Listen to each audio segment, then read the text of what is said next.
Okay, here we got Signs by Cherry Audio, and very funky looking it is too. Nice and wavy, and I really like the idea behind this because it's something out of the ordinary and it just makes you think about things in a slightly different way. So it works a little bit like a DX synth, but it also works a little bit like a West Coast synth as well. It's called Signs because everything's based around a sine, but I shall show you straight away that you don't have to just use signs on everything. So if we bring in my oscilloscope here, we start off with sine, and actually what's really amazing about this is when you start off playing it, bring in the EQ as well, just so you can see this. The notes you can hit. You'd need big speakers or good headphones for this, but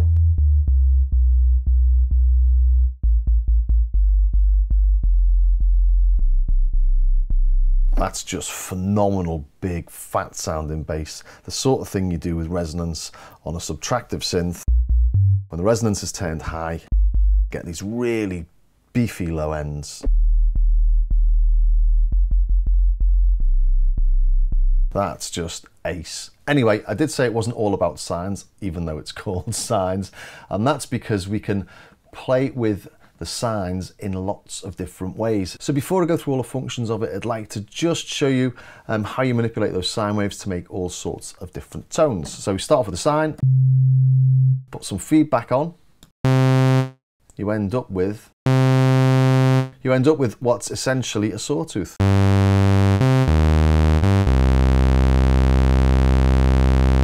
And that's exactly what you do on a DX style synth. In order to get a sine out of a DX7, for example, you'd feed an oscillator back into itself because they're all based on sine waves. Okay, what else can we do? Just had to do a little bit of reorganization of the screen there because I'm using Logic. So when I click on the synth came into focus, and then you couldn't see the EQ or the oscilloscope. So, better. There we go. We've got the sine wave. So we add the feedback, and you basically get a sawtooth.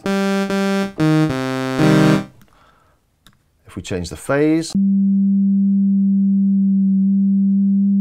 you can hear it sort of changes the frequency. Put the feedback up. You can see on this little scope here, it's as you manipulate the phase, it changes the frequency, and that's how a DX works actually. They're called FM synths, but they don't actually change or don't actually modulate the frequency of the oscillators, they modulate the phase of them. And I'll show that in a second so you understand exactly what I'm on about, because I'm not making myself totally clear here. But then we've got the width, which is like pulse width modulation. But it does mean you can take a sine and make it sound not like a sine. You could turn it into a sawtooth and do all sort of fuzzy things with it. And then we've got shape. So that turns it into sort of a triangle or a square.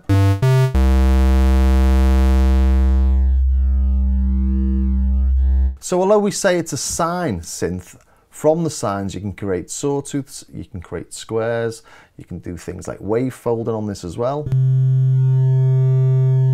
Wave folding is like a distortion. If I increase the wave fold, if we look at the frequency analysis, we can see where the sine would have gone, but it hits a threshold and then folds back on itself. So here that's at about that 8% line. Increase the wave fold.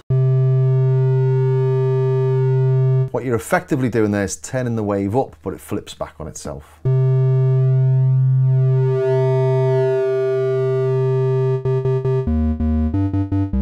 And you can hear that sounds a bit like a square as well.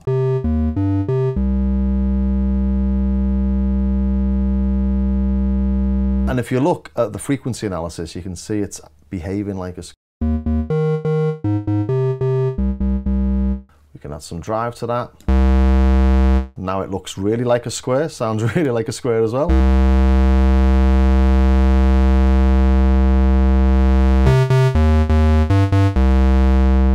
So it's called sines, but it's not just making sine wave sounds. And I thought I'd get that out in the open straight away and then go back to a sine wave.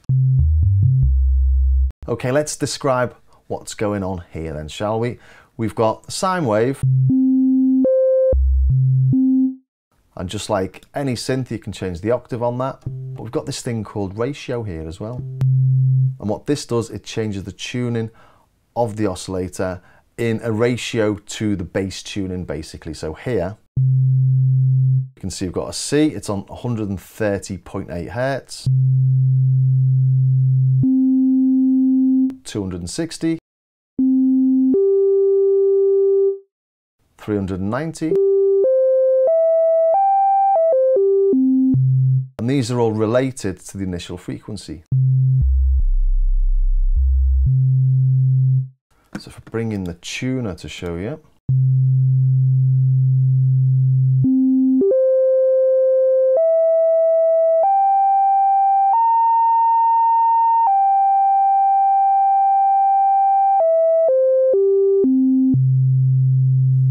we get things that aren't exactly in tune, and that's because on our Western scale we don't use natural tuning, but we use equal temperament. I won't go into that now, but basically that's why it sounds a little bit out of tune. That A sharp, for example, wasn't exactly an A sharp.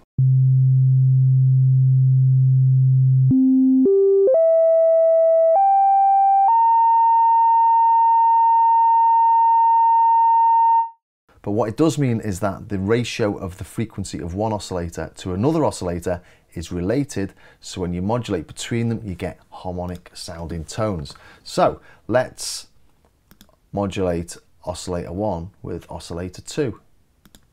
And that's what these things here, source, amount, and via. And I'll show you what via does in a minute. But this is modulating oscillator 1 with oscillator 2. Just turn the amount down to start with. If we control click, at least on a Mac, we can return to the default value.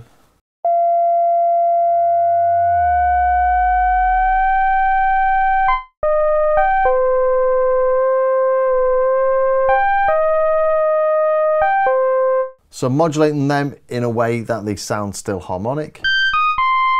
Change the ratios. We should still be getting harmonic sounding things.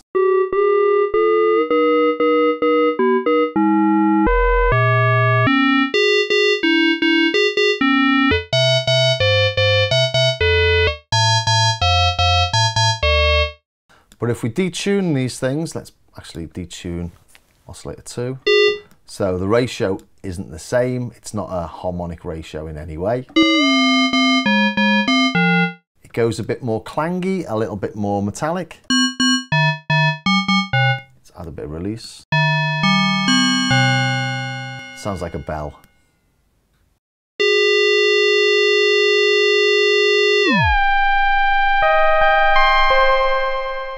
And now it sounds a little bit more harmonic. And no matter what the ratio, it still sounds harmonic. Still sounds a bit like a bell, that one, but you get the idea. Sounds more harmonic than this. Actually, that sounds really nice.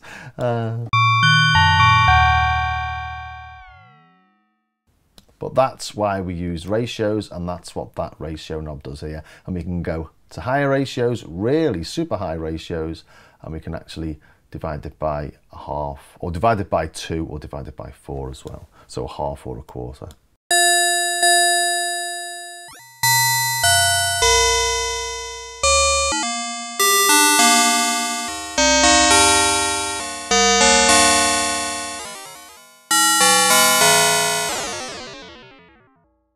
So I'm doing this in a bit of a crazy order, but it's the way my sort of mind pulled it apart when I first got it. We can detach that from the keyboard as well. Let's take the modulation off, return to default value. So no matter what I play,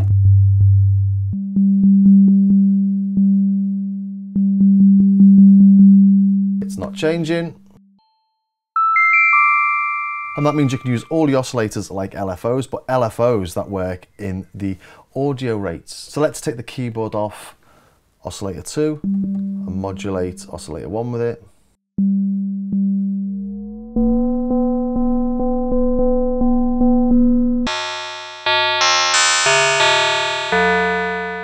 As I move up and down the keyboard, it sort of changes the way it sounds.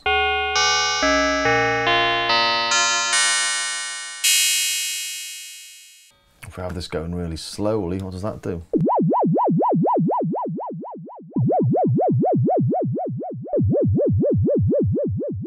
Let's turn that into a sawtooth.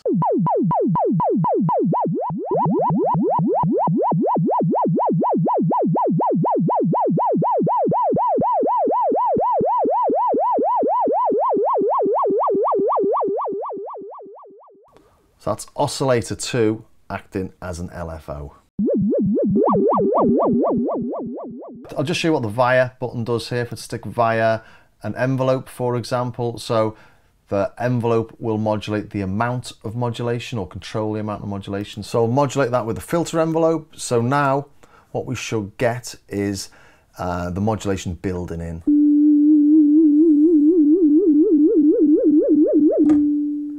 And there was no release on the filter envelope, so when I released it, it disappeared again as well. The modulation disappeared.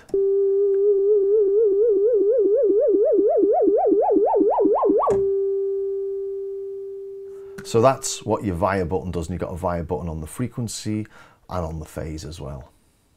But you can modulate each of these parameters with all sorts of things, including the oscillators, which means it's just like some FM crazy mother synth, isn't it? It's amazing. Take that off again.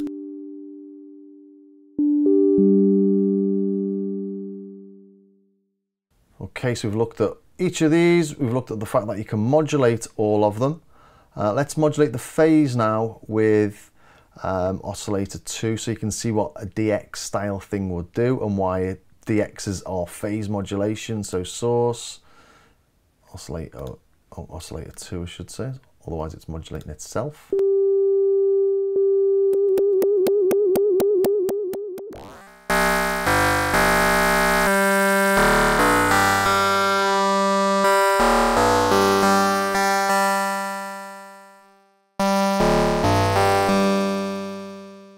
Keyboard tracking back on oscillator 2.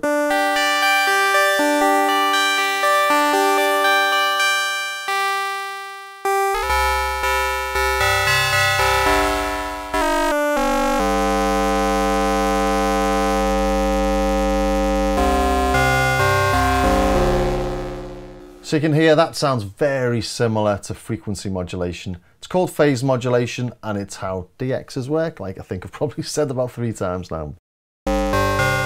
And if we go into the templates and we look at the DX algorithms or the DX style algorithms, we've got oscillator 2 modulating oscillator 1, and we've got oscillator 3 modulating oscillator 2, and we've got oscillator 4 modulating oscillator 3. And if we carry on through those, you can see on the mob matrix similar things to you'd get on those little diagrams you see with DX algorithms. Stuff like this where oscillator 2's modulating oscillator 1, oscillator 3's modulating oscillator 2, oscillator 4's modulating oscillator 3, but feeding back on itself. So there's the DX218 algorithms, and what you're getting through these are very similar things. So here, as I say, we've got oscillator 2 modulating oscillator 1, oscillator 3 modulating oscillator 2. And oscillator 4 modulating oscillator 1. But if we then feed back oscillator 4,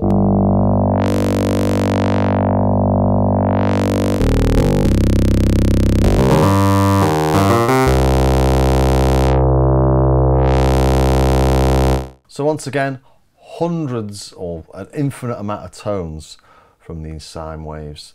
So this is the first half, or this mid section, or the oscillator control section we've spoken about. We know what glide does, don't have to go into that, but there's the glide amount down on the bottom left. So coming along to here, we've got a sub. Sounds like it's an octave below.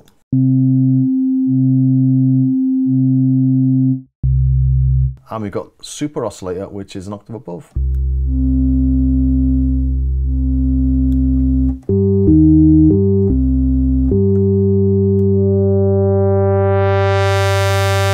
And it sounds to me like the super oscillator is turning into a sawtooth as I increase the feedback, but the sub is remaining a sine.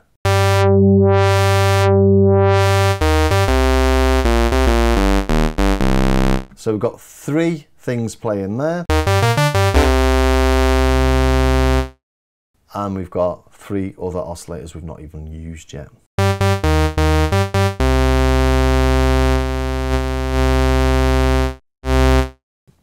And again, we can modulate all of these. We can bypass the filter.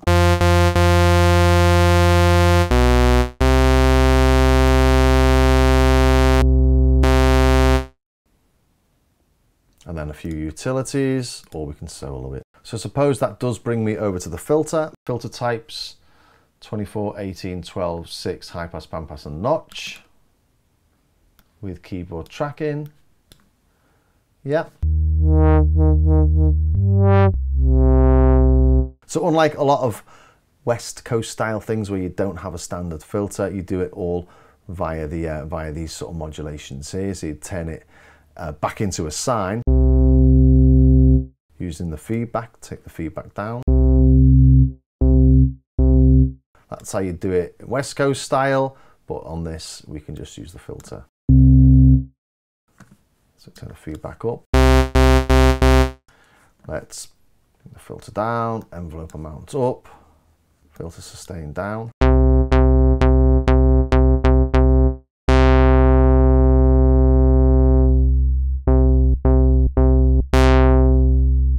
That's your East Coast style, so you start off with a harmonic wave, this sort of sawtooth because we've got the feedback up, and you take out the frequencies with the filter. And we can see the filter move in there. See where the cutoff set.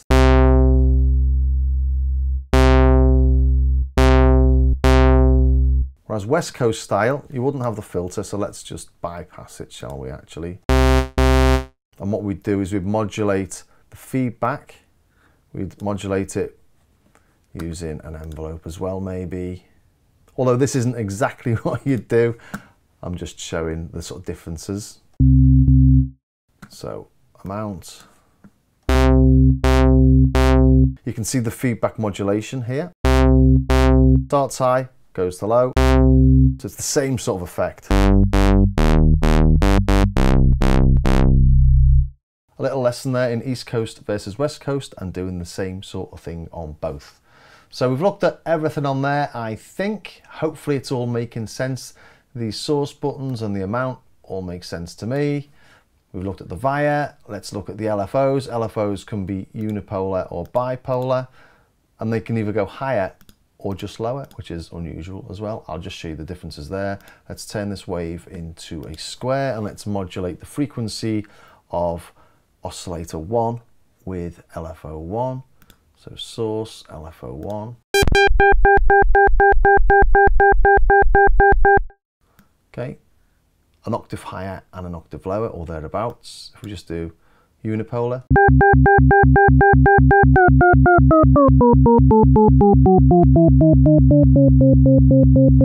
There's an octave, or an octave lower, or an octave higher and an octave lower.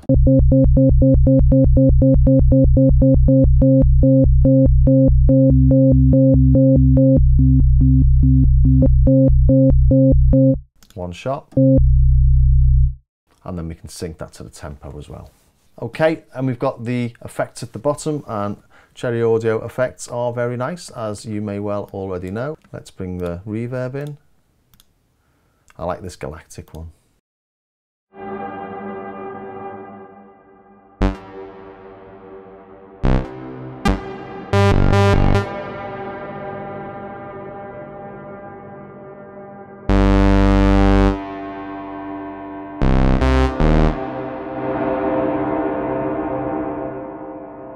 And we all know what delay is.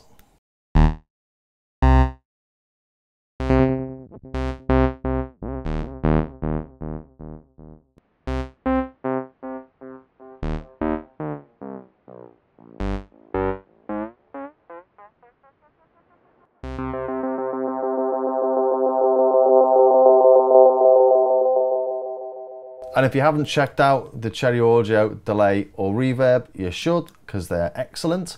Distortions, mod FXs as well. I'm not going to go through everything. Keyboard assign modes. We've got single, so that's a mono.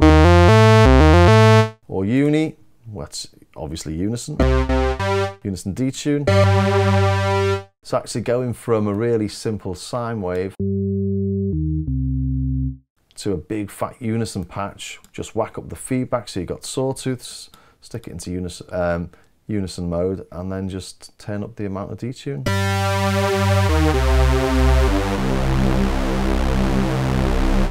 Go through the filter. Add some mad reverb.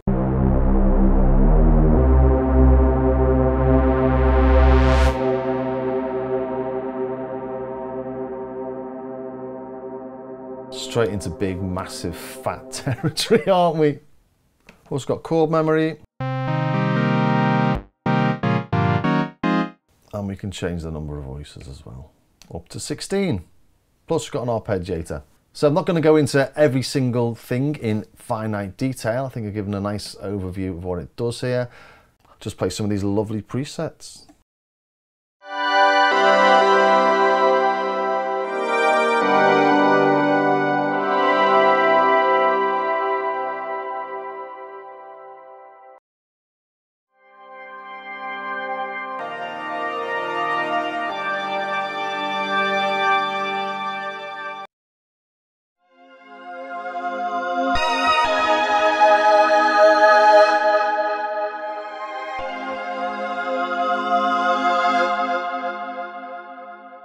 If you check out here, there's really quite a lot of ways of searching through them. So where's some James Dyson sounds? He knows what he's doing.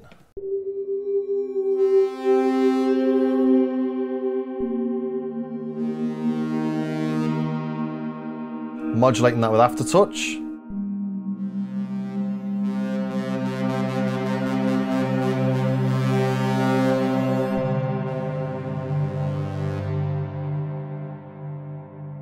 Plus we get all the usual Cherry Audio bits and bobs. So we get a keyboard, which is super handy, especially when you're in standalone mode. Quality, 4 times quality for oversampling. Got the focus, so you can zoom in if you're on a smaller screen. I'm using this on a 27-inch, I think this is, and it's perfectly acceptable. In normal mode. Although on a smaller screen there's an awful lot to look at. I've got to say, when I first opened it on my MacBook, I did sort of giggle because like, wow, what on earth's going on here? How cool. MIDI learn, and then you've got your zoom as well, which you can just drag with the corner, like on all the other Cherry Audio stuff. So that is a whistle-stop tour of sines. I think it's a pretty unique, and I just love the way it sort of starts with the sines. It's got the East Coast stuff, it's got the West Coast stuff, and it's got the DX stuff as well, so you can really experiment in all sorts of ways of designing sounds.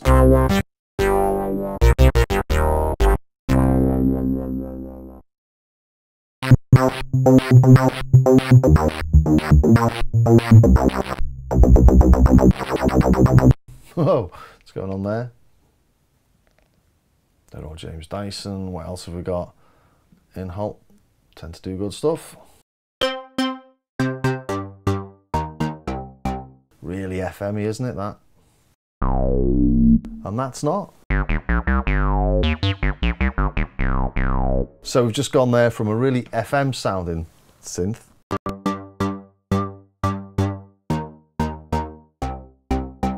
to a really analog sounding one.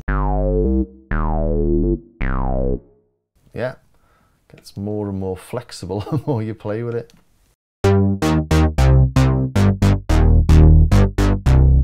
Cool. I'm not going to go through all the presets. You can download this yourself. I think you get a 30-day trial on all the Cherry Audio stuff.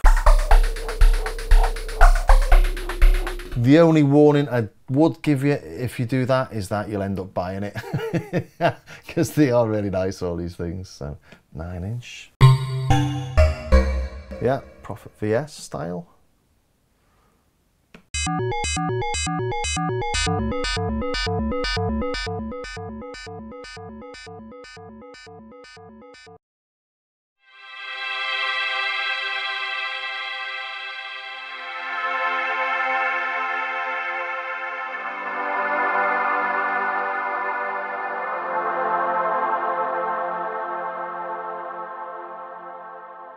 Yeah, very nice, very interesting, loads to play with. You're not going to get bored with this for a while. So I hope you enjoyed that, and if you did, please think about subscribing, ring the bell, join me on Patreon and all the rest of it. And yeah, check this out because it's a very cool and just a really good fun thing to play around with. And I'll see you next time.